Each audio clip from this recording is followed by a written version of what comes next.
Hello friends, welcome to my channel Aarambh classes. आज के इस वीडियो में हम लोग बीपीएससी टीआरई क्लास 6 to 8, 9, 10 और 11, 12 के लिए हिस्ट्री के प्रैक्टिस सेट और पीवाईक्यू को आपके साथ सॉल्व करेंगे। इस बुक में क्लास 6 से लेके 12 तक सभी चैप्टर्स के एनसीईआरटी और एससीईआरटी बेस्ड पीवाईक्यू दिए हुए हैं। इसके साथ ही BPSC TRE 1, 2, 3, DSSB TGT PGT, KVS TGT PGT, NVS TGT PGT और ईएमआरएस में जो भी हिस्ट्री के क्वेश्चन पूछे गए हैं वो सभी दिए हुए हैं। तो बिना देर किए चलिए आज का ये वीडियो शुरू करते हैं। इसके ऊपर के क्वेश्चंस का डिस्कशन हम लोगों ने इस सीरीज़ के प्रीवियस पार्ट में कर लिया है। आज हम लोग उसके आगे के क्वेश्चंस का डिस्कशन आपके साथ करेंगे। आगे के प्रश्न 3 वर्ग से संबंधित है। पहला प्रश्न है, गांस होफ ने किस विषय पर लिखा था? इसका सही आंसर है ऑप्शन बी, सामंतवादी की कानूनी पहलू। गांस होफ ने सामंतवाद के कानूनी पहलू के विषय में लिखा था। सामंतवाद पर सर्वप्रथम काम करने वाले विद्वानों में से एक फ्रांस के मार्क ब्लॉक थे। मार्क ब्लॉक फ्रांस के विद्वानों के उस वर्ग से थे जिनका यह तर्क था कि इतिहास की विषय वस्तु राजनीतिक इतिहास, अंतर्राष्ट्रीय संबंध और महान व्यक्तियों की जीवनियों से कुछ अधिक है, अर्थात राजनीतिक संरचना का केंद्रीकरण यूरोपीय सामंतवादी संस्था की विशेषता नहीं थी। उन्होंने भूगोल के महत्व द्वारा मानव इतिहास को गढ़ने पर जोर दिया, जिससे कि लोगों के समूहों का व्यवहार और रुख समझा जा सके। ब्लॉक का सामंती समाज यूरोपियों, विशेषकर 900 से 1300 के मध्य फ्रांसीसी समाज के सामाजिक संबंधों और श्रेणियों, भूमि प्रबंध और उसके काल की जन संस्कृति का असाधारण विवरण देता है। अगला प्रश्न है, किसके द्वारा सामंतवाद को निर्भरता के आपसी संबंधी की धारणा के रूप में प्रतिपादित किया गया? इसका सही आंसर है ऑप्शन सी, मार्क ब्लॉक।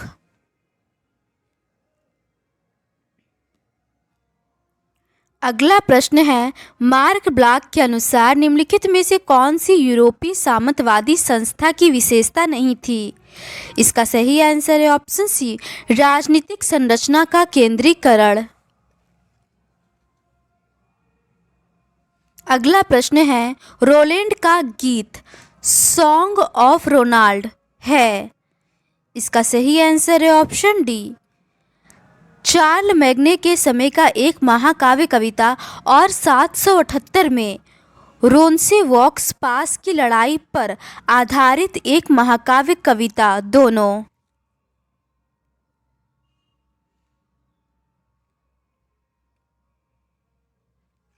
अगला प्रश्न है, निम्नलिखित में से कौन सा राजा प्रारंभिक सामंत व्यवस्था से घनिष्ठ रूप से जुड़ा हुआ था? इसका सही आंसर है ऑप्शन बी, चार्ल मैग्ने। चार्ल मैग्ने प्रारंभिक सामंत व्यवस्था से घनिष्ठ रूप से जुड़ा हुआ है। रोमन साम्राज्य में विद्यमान प्रथाओं और फ्रांस कैरोलिंगियन साम्राज्य के राजा शार्लमेन चार्ल मैग्ने के काल में पाई गई। तथापि ऐसा कहा जाता है कि जीवन के सुनिश्चित तरीके के रूप में सामंतवाद की उत्पत्ति यूरोप के अनेक भागों में 11वीं सदी के उत्तरार्ध में हुई। अगला प्रश्न है, सामंतवाद ने खुद को डैश में समेकित किया? इसका सही आंसर है ऑप्शन डी, कैरोलिंगियन साम्राज्य में। अगला प्रश्न है, डैश ने सामंतवाद का आधार रखा?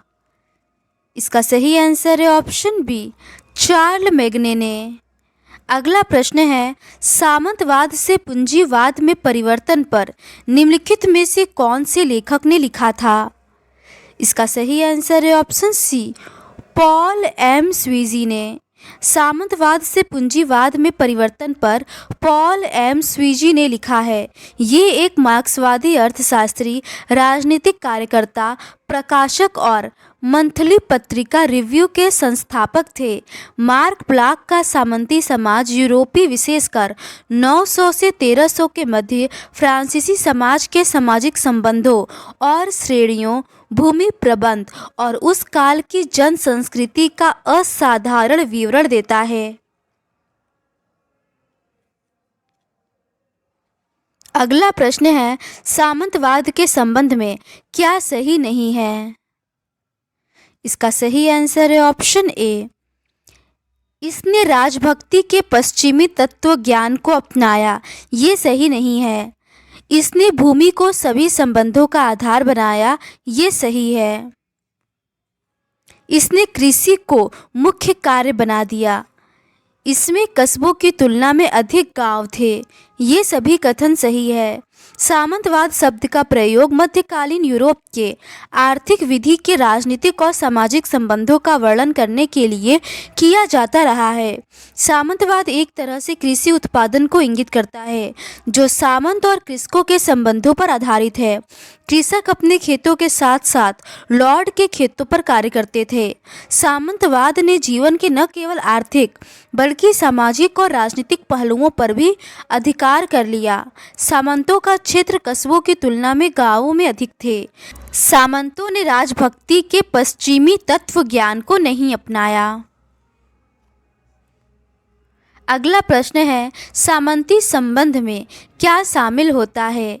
इसका सही आंसर है ऑप्शन डी, आर्थिक संबंध और सामाजिक, राजनीतिक, धार्मिक, कानूनी और नैतिक क्षेत्र। अगला प्रश्न है, सामंतवाद के बारे में निम्न में से क्या सही है? इसका सही आंसर है ऑप्शन ए, यह एक भूमि आधारित सामाजिक, आर्थिक और राजनीतिक व्यवस्था है। अगला प्रश्न है, निम्नलिखित वक्तव्यों पर विचार कीजिए। नीचे दिए गए कूट से सही उत्तर का चयन करें। इसका सही आंसर है ऑप्शन सी, पहला और दूसरा सही है। हेनरी पिरेन एक बेल्जियन इतिहासकार था। उनका तर्क है कि इस्लामिक क्षेत्र के विस्तार के कारण यूरोप में सामंतवाद का विकास हुआ। ये दोनों ही कथन सही है। हेनरी पिरेन एक बेल्जियन इतिहासकार था। उसका तर्क है कि इस्लामिक क्षेत्र के विस्तार के कारण यूरोप में सामंतवाद का विकास हुआ।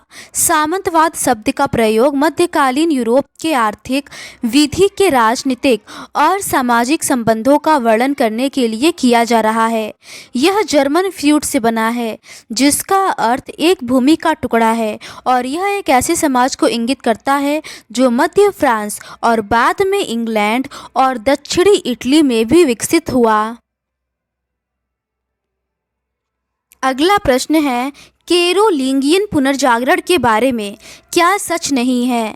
इसका सही आंसर है ऑप्शन बी, इसने अरिस्टोटेलियन ग्रंथों को पुनर्प्राप्त किया। ये सही नहीं है। इसने लैटिन लिपि में सुधार किया। इसने दलदल और कीट कादा को साफ किया और खेती योग्य भूमि की मात्रा में वृद्धि की। इसने मध्ययुगीन कला की शुरुआत देखी। ये तीनों ही कथन सही है। कैरोलिंगियन पुनर्जागरण के बारे में अरिस्टोटेलियन ग्रंथों को पुनर्प्राप्त कर लिया था, कथन सही नहीं है। यह एक सामंती पुनर्जागरण था। फ्रांस के राजा शार्लमेन कैरोलिंगियन पुनर्जागरण का जन्मदाता था। उसने लैटिन लिपि में सुधार किया और दलदल एवं कीच कादा को साफ कर खेती योग्य भूमि का विस्तार किया था। इसी समय मध्ययुगीन कला की शुरुआत हुई थी। राजा शार्लमेन को 800 ईस्वी में पोप लियो III ने पवित्र रोमन सम्राट का ताज पहनाया था। अगला प्रश्न है, कैरोलिंगियन पुनर्जागरण किससे संबंध रखता है? इसका सही आंसर है ऑप्शन सी, चार्ल मैग्ने के नेतृत्व में एक सामंती पुनर्जागरण। अगला प्रश्न है, कुलीन लड़ते हैं, पुरोहित पूजा करते हैं और लोग भुगतान करते हैं। यह एक प्रसिद्ध कहावत थी। इसका सही आंसर है ऑप्शन ए, मध्ययुगीन फ्रांस की। मध्ययुगीन फ्रांस में मध्यम वर्ग के साथ कुलीन वर्ग के लोग बहुत बुरा और असमानता का व्यवहार करते थे। यह बात उन्हें बहुत अपमानजनक लगती थी। इसी वजह से फ्रांस की क्रांति का सबसे महत्वपूर्ण नारा समानता था, जिसे मध्यम वर्ग ने शुरू किया। कहा जाता है कि क्रांति से पूर्व फ्रांस में कुलीन लड़ते थे, पुरोहित पूजा करते थे और जनसाधारण लोग कर का भुगतान करते थे या उनका खर्च जुटाते थे। अगला प्रश्न है, निम्नलिखित में से कौन सा यूरोप के सामंतवादी समाज के सबसे निचले खंड का हिस्सा नहीं था? इसका सही आंसर है ऑप्शन डी, व्यापारी। पादरियों ने स्वयं को प्रथम वर्ग में तथा अभिजात वर्ग को दूसरे वर्ग में रखा था, परंतु वास्तव में सामाजिक प्रक्रिया में अभिजात वर्ग की महत्वपूर्ण भूमिका थी। ऐसा भूमि पर उनके नियंत्रण के कारण था। यह वेस्लेज नामक एक प्रथा के विकास के कारण हुआ। इस प्रकार यूरोपीय सामंतवादी समाज मुख्य रूप से तीन वर्ग, पादरी, अभिजात और कृषक वर्ग से बना था। कृषक को दास की श्रेणी में रखा जाता था, जबकि व्यापारी सामंतवादी समाज का हिस्सा नहीं था। अगला प्रश्न है, सामंतवाद में देश को सामंती इकाइयों में विभाजित किया गया था। इन इकाइयों का नाम है, इसका सही आंसर है ऑप्शन ए, मेनर। सामंतवाद में देश को सामंती इकाइयों में विभाजित किया गया था। इन इकाइयों का नाम मेनर है। सामंती अपनी भूमि पर बसे सभी व्यक्तियों के मालिक थे। वे विस्तृत क्षेत्रों के स्वामी थे, जिसमें उसके घर, उनके निजी खेत, जोत व चारागाह और उनके आसामी कृषकों के घर और खेत होते थे। उनका घर मेनर कहलाता था।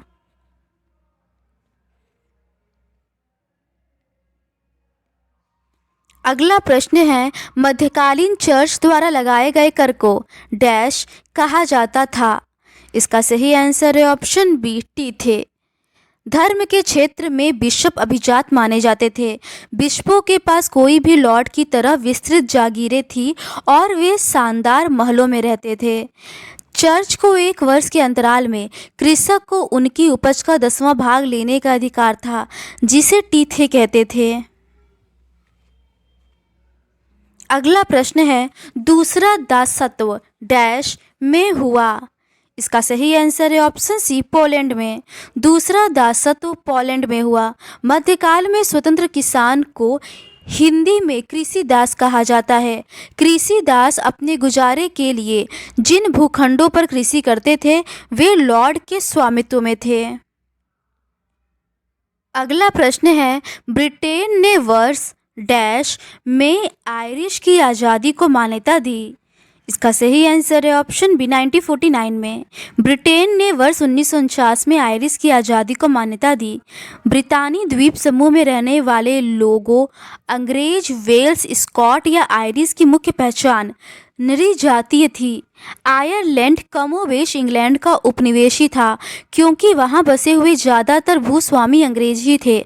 6ठी सदी में मध्य यूरोप से एंजल और सैक्सन इंग्लैंड में आकर बस गए। इंग्लैंड देश का नाम एंजल लैंड का रूपांतरण है। अगला प्रश्न है, सामंतवाद की मध्यावधि में क्या देखा गया था? इसका सही आंसर है ऑप्शन ए, प्रौद्योगिकी में क्रांति। सामंतवाद का विकास इंग्लैंड में 11वीं सदी में हुआ। सामंतवाद की मध्यावधि में प्रौद्योगिकी में क्रांति के रूप में देखा गया। कृषि प्रौद्योगिकी में बदलाव और भूमि का उपयोग अधिक स्पष्ट थे। लॉर्ड और सामंत के सामाजिक और आर्थिक संबंध इन परिवर्तनों से बने थे और इन्हें प्रभावित भी कर रहे थे। अगला प्रश्न है, डैश लेखक थे जिन्होंने सामंती युग के दौरान कृषि उत्पादकता पर लिखा था। इसका सही आंसर है ऑप्शन बी, जॉर्जेस दुबे और लीन हंट। जॉर्जेस दुबे और लीन हंट ने सामंती युग के दौरान कृषि उत्पादकता पर लिखा था। 11वीं सदी से यूरोप में एक गर्माहट का दौर शुरू हो गया था और औसत तापमान बढ़ गया, जिससे कृषि पर अच्छा प्रभाव पड़ा। कृषकों को कृषि के लिए अब लंबी अवधि मिलने लगी थी। अगला प्रश्न है, फ्लोरेंस में पुनर्जागरण काल के दौरान बैंकर इनमें से किस 8 मेगियोरी से संबंधित थे? इसका सही आंसर है ऑप्शन बी, द ऑर्टे डेल कैम्बियो। पुनर्जागरण काल के दौरान आर्थिक संस्था का आधार श्रेणी या गिल्ड था। फ्लोरेंस में बैंकर द आर्टे डेला कैम्बियो मेगियोरो से संबंधित थे। प्रत्येक शिल्प या उद्योग एक श्रेणी के रूप में संगठित था। यह एक ऐसी संस्था थी जो उत्पाद की गुणवत्ता, उसके मूल्य और बिक्री पर नियंत्रण रखती थी। अगला प्रश्न है, जैसे जैसे 13वीं और 14वीं सदी में वाणिज्य और व्यापार में विस्तार हुआ तो दूर देशों से व्यापार करने वाले पोत यूरोपीय तटों पर आने लगे। पोतों के साथ साथ चूहे आए जो अपने साथ ब्यूबोनिक प्लेग जैसी महामारी का संक्रमण लाए। इस संक्रमण काल का अनुमानित समय क्या था? इसका सही आंसर है ऑप्शन डी, 1347 से 1350। जैसे जैसे 13वीं और 14वीं सदी में वाणिज्य और व्यापार में विस्तार हुआ तो दूर देशों से व्यापार करने वाले पोत यूरोपीय तटों पर आने लगे। पोतों के साथ साथ चूहे आए जो अपने साथ ब्यूबोनिक प्लेग जैसी महामारी का संक्रमण लाए, जिसे द ब्लैक डेथ भी कहा जाता है। पश्चिम यूरोप, जो प्रारंभिक सदियों में अपेक्षाकृत अधिक अलग थलग रहा था, 1347 और 1350 के मध्य महामारी से पूरी तरह प्रभावित हुआ। आधुनिक आकलन के आधार पर यूरोप की आबादी का करीब 20% भाग इसमें काल कवलित हो गया, जबकि कुछ स्थानों पर मरने वालों की संख्या वहां की जनसंख्या का 40% तक थी। अगला प्रश्न है, तथाकथित ब्लैक डेथ डैश में हुई? इसका सही आंसर है ऑप्शन ए, 1347 से 1350 में। अगला प्रश्न है, निम्नलिखित में से कौन सा यूरोप में सामंतवाद के पतन का कारण नहीं था? इसका सही आंसर है ऑप्शन सी, उत्पादन क्षमता में सुधार के कारण खाद्य पदार्थों की कीमतों का बढ़ना। 12वीं एवं 13वीं सदी में जैसे जैसे वाणिज्य में विस्तार हुआ तो दूर देशों से व्यापार करने वाले पोत यूरोपीय तटों पर आने लगे। पोतों के साथ साथ चूहे आए जो अपने साथ ब्यूबोनिक प्लेग जैसी महामारी का संक्रमण लाए। प्लेग शिशुओं, युवाओं और बुजुर्गों को सबसे अधिक प्रभावित किया, जिसके कारण सामंतों की आमदनी बुरी तरह प्रभावित हुई। इसके पश्चात नए निरंकुश राजतंत्रों का उदय हुआ और नई आर्थिक नीतियों को भी उभरने का मौका मिला, जबकि धर्म युद्ध सामंतवाद के पतन के लिए उत्तरदायी था। अगला प्रश्न है, सामंतवाद के पतन के लिए निम्नलिखित में से कौन सा मुख्य कारण है? इसका सही आंसर है ऑप्शन बी, धर्म युद्ध। अगला प्रश्न है, सामंतवाद डैश में एक शिखर तक पहुंच गया था? इसका सही आंसर है ऑप्शन बी, 12वीं और 13वीं शताब्दी। सामंतवाद 12वीं एवं 13वीं शताब्दी में अपने सर्वोच्च शिखर पर पहुंच गया था। 12वीं एवं 13वीं सदी में होने वाला सामाजिक परिवर्तन इन राजतंत्रों की सफलता का सर्वाधिक महत्वपूर्ण कारण था। जागीरदारी और सामंतशाही वाली सामंत प्रथा के विलयन और आर्थिक विकास की धीमी गति ने समकालीन शासकों को प्रभावशाली और सामान्य जनों पर अपने नियंत्रण को बढ़ाने का पहला मौका दिया। अगला प्रश्न है, परिवर्तनवाद विवाद किससे संदर्भित करता है? इसका सही आंसर है ऑप्शन बी, सामंतवाद से पूंजीवाद में परिवर्तन। परिवर्तनवाद विवाद सामंतवाद से पूंजीवाद में परिवर्तन को दर्शाता है। अभिजात वर्ग ने अपने अस्तित्व को बचाए रखने के लिए एक चतुरतापूर्ण परिवर्तन किया। नई शासन व्यवस्था के विरोधी रहने के स्थान पर उन्होंने जल्द ही अपने को राजभक्तों में बदल लिया।